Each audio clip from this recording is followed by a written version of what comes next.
नमस्कार दोस्तों, आपके अपने YouTube channel target with agri Adda पर हार्दिक स्वागत है। दोस्तों, आज मैं आपके लिए एक बहुत ही इम्पोर्टेंट टॉपिक लेकर आया हूँ।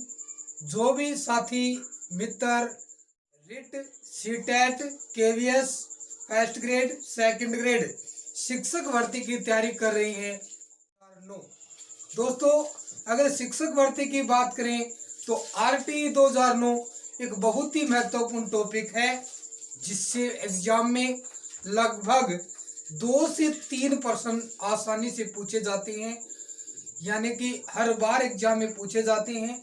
तो आइए आज हम चर्चा करते हैं आरटीई 2009 यानी कि राइट टू एजुकेशन 2009 शिक्षा का अधिकार। तो हम बात करेंगे कि आरटीई 2009। दोस्तों आरटीई 2009 की हम बात करें तो आरटीई की फुल फॉर्म वैसे ही बात करें तो होता है right to education, right to education अर्थात शिक्षा का अधिकार, शिक्षा का अधिकार। लेकिन दोस्तों बात करें कि आरटीई 2009 का अगर हिंदी में हमें फुल नाम पूछ लिया जाए, पूरा नाम पूछ लिया जाए, और एग्जाम में अक्सर पूछा जाता है, जिन विद्यार्थियों ने सीटेट का पेपर दिया है तो लगभग हमें इंग्लिश में नाम न पूछकर इसका हिंदी में नाम पूछ लिया जाता है। तो अगर बात करें पूरे नाम की तो इसका नाम क्या होगा, हम चर्चा करेंगे। नाम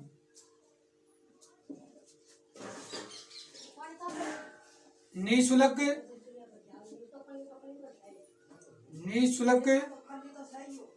और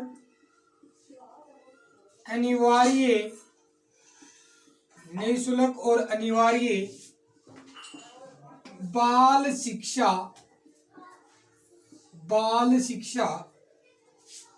अधिकार अधिनियम 2009। दोस्तों यदि बात करें कि आरटीई का हिंदी में पूरा नाम क्या है तो निःशुल्क और अनिवार्य बाल शिक्षा अधिकार अधिनियम 2009। दोस्तों समझने वाली बात यह है, इसमें तो सब बताया था निःशुल्क, एक आ गया अनिवार्य और एक है अधिनियम। इनसे क्या तात्पर्य है? प्रश्न हमें पहले तो क्या पूछा था, आरटीई 2009 का फुल नाम क्या है, पूरा नाम क्या है, तो निःशुल्क और अनिवार्य बाल शिक्षा अधिकार अधिनियम 2009। तो दोस्तों बात करें निःशुल्क का यहाँ से क्या मतलब है, अनिवार्य का यहाँ क्या मतलब है और अधिनियम का यहाँ क्या मतलब है। दोस्तों बात करें निःशुल्क, निःशुल्क का मतलब होता है बिना शुल्क की, यानी कि आरटीई 2009 ये कहता है कि बालक के पास से शिक्षण कार्य के लिए या शिक्षा के लिए कोई शुल्क नहीं लेना चाहिए, अर्थात सभी को निःशुल्क बिना पैसे के, बिना फीस के शिक्षा देनी है, तो बिना शुल्क की। अब बात आती अनिवार्य, इंपॉर्टेंट है, पीछे के पेपर उठा के देखना सीटेट के, वहां पर पूछा गया है क्वेश्चन कि निःशुल्क और अनिवार्य बाल शिक्षा अधिकार अधिनियम 2009 में अनिवार्य शब्द से क्या तात्पर्य है, यानी कि अनिवार्य से क्या तात्पर्य है। ऑप्शन में आपको इस प्रकार से मिलेगा कि समुचित सरकार बालक के दाखिले तथा बालक की उपस्थिति या नियमितता तथा प्रारंभिक शिक्षा, जिसे हम प्राथमिक शिक्षा भी कह सकते हैं, को पूरा करेगी। यानी कि अनिवार्य का मतलब क्या हुआ कि समुचित सरकार बालक के दाखिले यानी एडमिशन, जिसे हम मतलब प्रवेश, तथा बालक की उपस्थिति, नियमितता तथा प्राथमिक शिक्षा को पूरा करेगी। बात करें समुचित क्या है।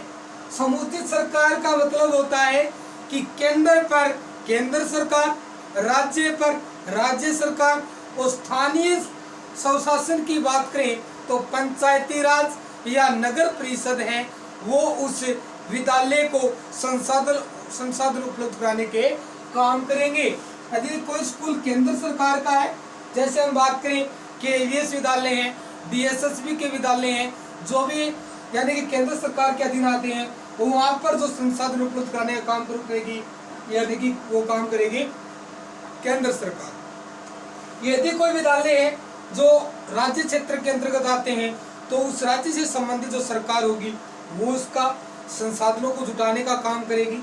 और यदि कोई स्थानीय स्वशासन, पंचायती राज, यदि बात करें नगर परिषद पर काम करती है, तो वो कौन सी होगी, प्राथमिक शिक्षा और उनको पूरा करने का काम करेगी। इंपॉर्टेंट है कि अनिवार्य शब्द का अर्थ क्या है। समुचित सरकार बालक के दाखिले तथा बालक की उपस्थिति तथा नियमितता तथा प्राथमिक शिक्षा को पूरा करेंगी। ये नियम, ये कानून इसके द्वारा बनाया गया है। अगली बात है अधिनियम। अधिनियम क्या होता है। यदि कोई भी प्रस्ताव संसद के द्वारा जारी किया जाता है और राष्ट्रपति की स्वीकृति मिलने के बाद वह प्रस्ताव कानून बन जाता है और उसे हम क्या कहते हैं, अधिनियम कहते हैं। तो बात समझ में आई क्या। हम बात करते हैं आरटी 2009, तो पूरा नाम पूछे निःशुल्क और अनिवार्य बाल शिक्षा अधिकार अधिनियम 2009। निःशुल्क का, बिना शुल्क के, और इम्पोर्टेंट है ये, समुचित सरकार बालक के दाखिले तथा उसकी उपस्थिति तथा प्राथमिक शिक्षा पूरा करेगी। ये किसका कर्तव्य होगा, संबंधित सरकार का, जो विद्यालय जिस सरकार के अधीन कार्य करता है। तो दोस्तों बात करें, इसके बाद एक इंपॉर्टेंट प्रश्न है, शिक्षा किस सूची का विषय है। बार बार पूछा जाता है कि शिक्षा किस सूची का विषय है। तो दोस्तों हमारी सूचियां हैं 3, और वैसे 4 मानी जाती है, लेकिन प्रमुख 3 सूचियां होती हैं। तो उसकी मैं चर्चा कर लेता हूं कि 3 सूचियां कौन कौन सी हैं। तो बात करेंगे तो प्रश्न क्या हमारा कि शिक्षा किस सूची का विषय है। तो दोस्तों 3 सूचियां हैं। पहली सूची है संघ सूची, नंबर 2 राज्य सूची, और नंबर 3 समवर्ती सूची, और एक नंबर 4 माना जाता है अवशिष्ट विषय। यानी इन तीनों सूचियों से बाहर कोई विषय आता है उसको होता है अवशिष्ट विषय। तो बात करें संघ सूची, राज्य सूची, समवर्ती सूची और अवशिष्ट। तो दोस्तों बात करें कि वर्तमान में शिक्षा है वो समवर्ती सूची का विषय है। दोस्तों संघ सूची में केंद्र सरकार कार्य करती है, राज्य सूची में राज्य सरकार कार्य करती है, और समवर्ती सूची में राज्य व केंद्र दोनों सरकारें काम करती हैं। तो बात करेंगे कि शिक्षा है वो समवर्ती सूची का विषय है। दोस्तों, समवर्ती सूची से पहले शिक्षा है वो राज्य सूची का विषय था। यानी कि बात करें, इस बात को लिख देंगे, शिक्षा समवर्ती सूची का विषय है। कौन सी सूची? समवर्ती सूची। पहली बात, समवर्ती सूची से पहले, समवर्ती सूची से पहले शिक्षा को राज्य सूची में शामिल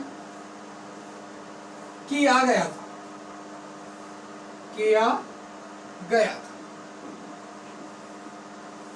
पहले तो क्या था? राज्य सूची में, फिलहाल किसमें? वर्तमान में समवर्ती सूची। तो दोस्तों बात करें, नोट लगा के बात लिखेंगे, 42वां संविधान संशोधन, 42वां संविधान संशोधन 1976 के द्वारा,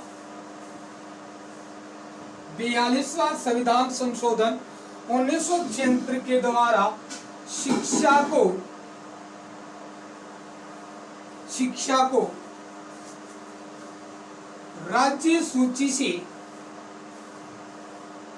निकालकर समवर्ती सूची में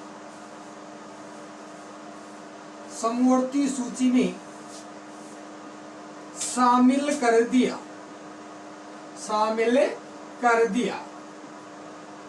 कौन सा संविधान संशोधन? 42वां संविधान संशोधन। कब हुआ? 1976 में। क्या किया गया? शिक्षा को राज्य सूची से अलग करके कौन सी सूची में? समवर्ती सूची में डाल दिया कि शिक्षा पर जो भी खर्चा होगा वो केंद्र सरकार और राज्य सरकार दोनों वहन करेंगी, और उसके खर्चे का अनुपात होगा 55:45। यानी कि केंद्र सरकार 55% और 45% कौन करेगी? राज्य सरकार वहन करेगी। इसीलिए शिक्षा कौन सी सूची का होगा? समवर्ती सूची का। दोस्तों बात करें कि जो संविधान संशोधन 42वां हुआ था 1976 में, इस समय भारत के प्रधानमंत्री कौन थे? बहुत बार पूछा जाता है। तो इस समय भारत के प्रधानमंत्री की बात करें, प्रधानमंत्री श्रीमती इंदिरा गांधी थी। कौन थी? श्रीमती इंदिरा गांधी। दोस्तों बात करें राष्ट्रपति कौन था? राष्ट्रपति, तो राष्ट्रपति की बात करें, फखरुद्दीन अली अहमद। कौन था? फखरुद्दीन अली अहमद। दोस्तों बात करें, फखरुद्दीन अहमद अली हैं, ये दूसरे मुस्लिम राष्ट्रपति हैं, और इनके बारे में कहा जाता है सर्वाधिक अध्यादेश जारी करने वाला राष्ट्रपति कौन है? तो नाम किसका लेंगे? फखरुद्दीन अहमद अली का। फखरुद्दीन अली अहमद यानी कि सर्वाधिक अध्यादेश जारी करने वाला और दूसरा मुस्लिम राष्ट्रपति, और यानी कि सबसे बड़ी बात, पद पर रहते हुए इनकी मृत्यु हुई थी। और दोस्तों बात करें, पहला मुस्लिम राष्ट्रपति था डॉक्टर जाकिर हुसैन। इनकी भी पद पर रहते हुए मृत्यु हुई थी। तो दोस्तों बात करें कि 42वां संविधान संशोधन 1976 जो किया गया था, जिसमें शिक्षा को राज्य सूची से बाहर करके समवर्ती सूची में शामिल किया गया, उस समय भारत के प्रधानमंत्री श्रीमती इंदिरा गांधी तथा राष्ट्रपति फखरुद्दीन अली अहमद थे, और सर्वाधिक अध्यादेश जारी करने वाले राष्ट्रपति थे। ये दूसरे मुस्लिम राष्ट्रपति थे। पहले मुस्लिम राष्ट्रपति डॉक्टर जाकिर हुसैन थे और दोनों ही राष्ट्रपति हैं जिनकी पद पर रहते हुए मृत्यु हुई थी। तो दोस्तों आगे हम चर्चा करते हैं शिक्षक दिवस कब मनाया जाता है। इसी रूप में हम बात करेंगे।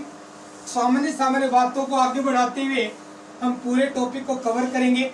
हमारा वीडियो, हमारी क्लास सबसे सर्वोत्तम होगी। जरूर इसे लाइक करो, शेयर करो, सब्सक्राइब करो। आपको यानी आपकी परीक्षा में जो RT 2009 है इससे एक भी क्वेश्चन अलग नहीं होगा। तो जुड़िए रहिए हमारे साथ। तो हम बात कर रहे हैं अगले बिंदु की। अगला बिंदु है कि शिक्षक दिवस कब मनाया जाता है। शिक्षक दिवस कब मनाया जाता है ये भी पूछा जाता है। तो दोस्तों बात करें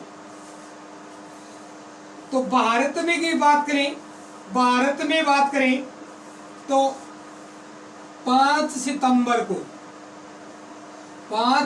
को मनाया जाता है। कब मनाया जाता है? 5 सितंबर को। क्यों मनाया जाता है? डॉक्टर सर्वपल्ली राधाकृष्णन के याददाश्त में मनाया जाता है। कब मनाया जाता है कि शिक्षक दिवस कब मनाया जाता है? भारत में बात करें 5 सितंबर को, डॉक्टर सर्वपल्ली राधाकृष्णन। दोस्तों बात करें अंतरराष्ट्रीय स्तर पर या हम बोल सकते हैं विश्व शिक्षक दिवस। तो दोस्तों बात करें तो 5 अक्टूबर को मनाया जाता है। यदि बात करें भारत में शिक्षक दिवस कब मनाया जाता है? 5 सितंबर को। किसकी याद में? डॉक्टर सर्वपल्ली राधाकृष्णन की याद में। अंतरराष्ट्रीय या विश्व शिक्षक दिवस कब मनाया जाता है? 5 अक्टूबर को। कब मनाया जाता है? 5 अक्टूबर को मनाया जाता है। दोस्तों बात करें सर्वप्रथम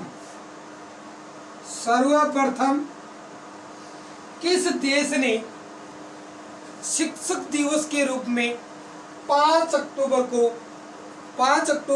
के दिवस को मनाया गया? तो दोस्तों अर्जेंटीना। कौन सा देश था?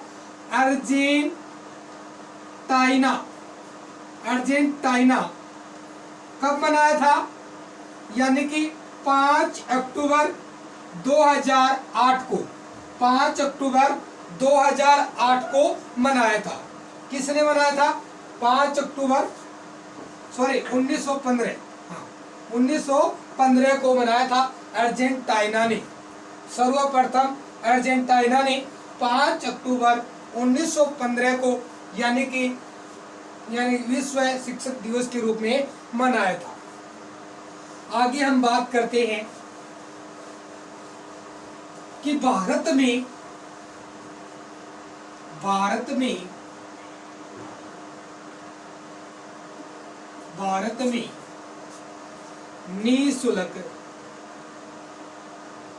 निःशुल्क और अनिवार्य शिक्षा, निःशुल्क और अनिवार्य बाल शिक्षा की मांग किसने की? वेरी वेरी इंपॉर्टेंट क्वेश्चन है।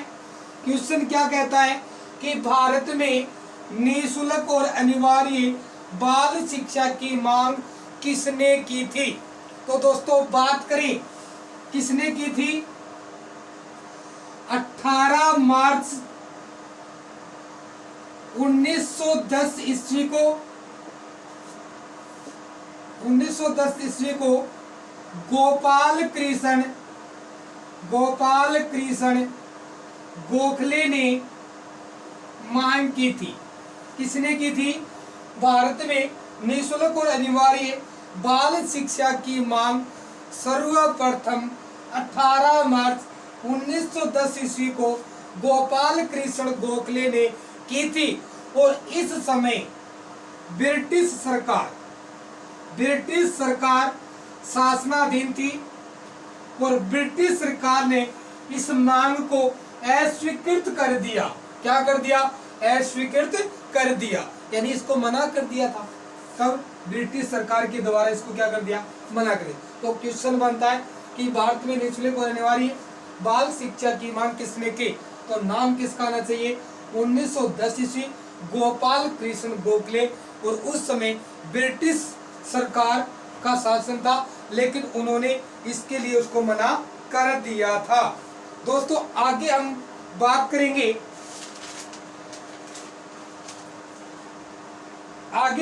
करेंगे, राष्ट्रीय शिक्षा दिवस कब मनाया जाता है? राष्ट्रीय शिक्षा दिवस कब मनाया जाता है? कब मनाया जाता है? दोस्तों बात करें कि राष्ट्रीय शिक्षा दिवस कब मनाया जाता है, वेरी वेरी इंपॉर्टेंट प्रश्न है कि जिन साथियों ने सेकंड ग्रेड भर्ती 2010 का पेपर दिया था, उसमें पूछा गया था राष्ट्रीय शिक्षा दिवस कब मनाया जाता है। तो इसका राइट आंसर होगा 11 नवंबर को। कब मनाया जाता है?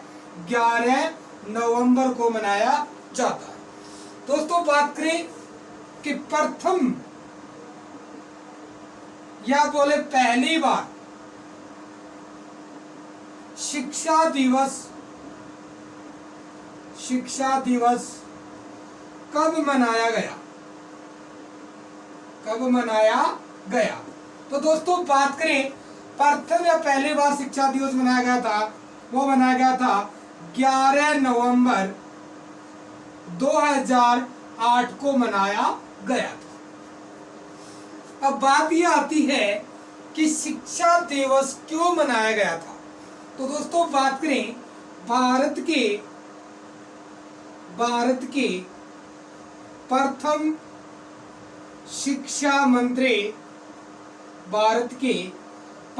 शिक्षा मंत्री मौलाना अबुल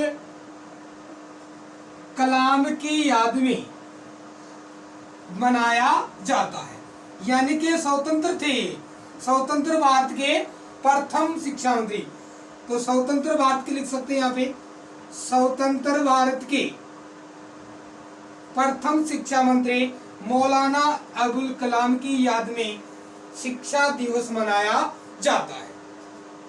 दोस्तों बात करें अंतरिम सरकार के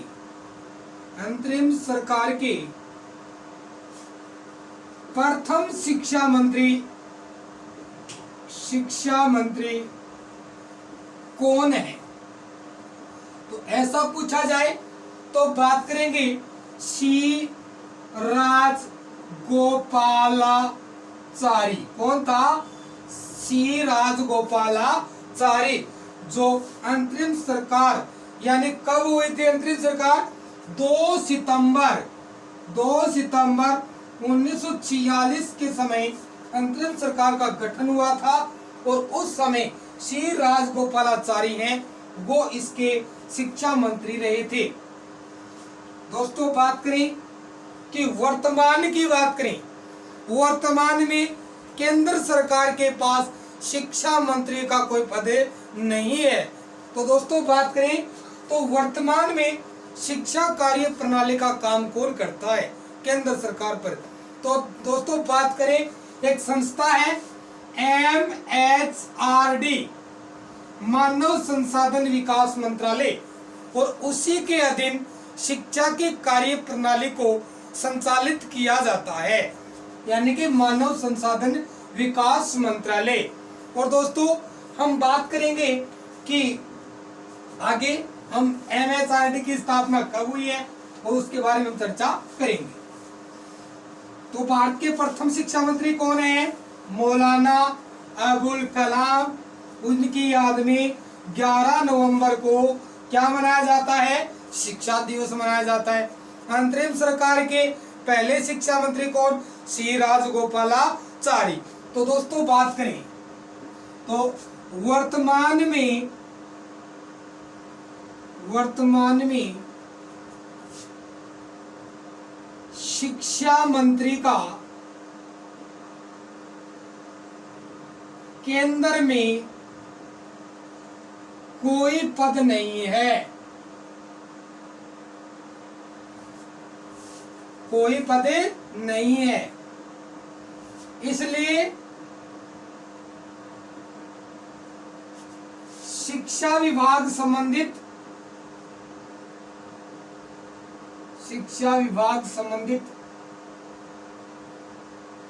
कार्य MHRD के अधीन होते हैं। कब? किसके अधीन? MHRD। इसका पूरा नाम क्या है? मानव विकास संसाधन मंत्रालय या मानव संसाधन विकास मंत्रालय के अधीन ये सारे कार्य होते हैं। यानी कि बात करें MHRD की स्थापना कब हुई थी, तो बात करें स्थापना, इसकी स्थापना हुई थी 25 सितंबर 1985। 25 सितंबर 1985 को MHRD की स्थापना की गई और इसकी स्थापना के समय से ही यानी कि केंद्र में शिक्षा मंत्री के पद को हटा दिया गया था। तो दोस्तों अगर बात करें 26 सितंबर 1985 को MHRD ने विधिवत रूप से कार्य शुरू कर दिया था। इसके बाद हम बात करते हैं कि भारत में अंतिम शिक्षा मंत्री कौन थे। पहले शिक्षा मंत्री मौलाना अबुल कलाम थे। तो बात आए कि भारत के अंतिम शिक्षा मंत्री कौन थे, तो भारत के अंतिम शिक्षा मंत्री कौन थे, तो इसका आंसर होगा केसी पंत। कौन थे? केसी पंत। कौन थे? केसी पंत। और ये स्वतंत्र भारत के थे, स्वतंत्र भारत के। तो भारत के अंतिम शिक्षा मंत्री केसी पंत स्वतंत्र भारत के थे। दोस्तों बात करें MHRD के प्रथम अध्यक्ष कौन थे। प्रथम अध्यक्ष कौन है या कौन थे की बात करें तो कौन थे? नरसिम्हा राव। कौन थे? नरसिम्हा राव। और नरसिम्हा राव है जिसे उदारीकरण नीति का जनक भी कहते हैं। वैसे उदारीकरण नीति का जनक भी कहते हैं। और जो बाबरी मस्जिद आंदोलन हुआ था, बाबरी मस्जिद कांड हुआ था 6 दिसंबर 1992 को, उसके लिए भी इनको जाना जाता है। तो MHRD के प्रथम अध्यक्ष कौन थे? नरसिम्हा राव। तो दोस्तों बात करें अगले क्वेश्चन की कि RTE 2009 की स्थापना के समय MHRD के अध्यक्ष कौन थे? पर्सन इंपॉर्टेंट है कि MHRD के प्रथम अध्यक्ष नरसिम्हा राव, जिसे उदारीकरण नीति के जनक भी कहते हैं। बाबरी मस्जिद के जो कांड हुआ था उसमें 6 सितंबर 1992 को, तो उसमें भी माना गया था। तो RTE 2009 की स्थापना के समय MHRD मानव संसाधन विकास मंत्रालय के अध्यक्ष कौन थे? तो इसका आंसर होगा कपिल सिब्बल। कौन थे? कपिल सिब्बल। कौन थे? कपिल सिब्बल। कब? आरटी 2009 की स्थापना हुई थी उस समय। तो दोस्तों बात करें, अगला है MHRD की प्रथम महिला अध्यक्ष कौन थी या कौन है? ऐसे करें, कौन थे या है? तो दोस्तों बात करें MHRD की प्रथम महिला अध्यक्ष कौन थी, तो इसका आंसर होगा स्मृति ईरानी। कौन थी? स्मृति ईरानी। कौन थी? स्मृति ईरानी। अगला क्वेश्चन है, वर्तमान में MHRD के अध्यक्ष कौन है? हाँ जी, वर्तमान में अध्यक्ष कौन है? तो रमेश पोखरियाल। कौन होंगे? रमेश पोखरियाल। MHRD के वर्तमान अध्यक्ष कौन है? रमेश पोखरियाल। प्रथम महिला अध्यक्ष स्मृति ईरानी। RT 2009 की स्थापना के समय अध्यक्ष कपिल सिब्बल। MHRD के प्रथम अध्यक्ष कौन थे? नरसिम्हा राव। भारत के अंतिम शिक्षा मंत्री कौन थे? केशव पंत, स्वतंत्र भारत की। तो दोस्तों आगे हम चर्चा करेंगे RT की स्थापना कब हुई थी, कहां से प्रारंभ हुई थी, कितनी धाराएं, आगे हम चर्चा करेंगे।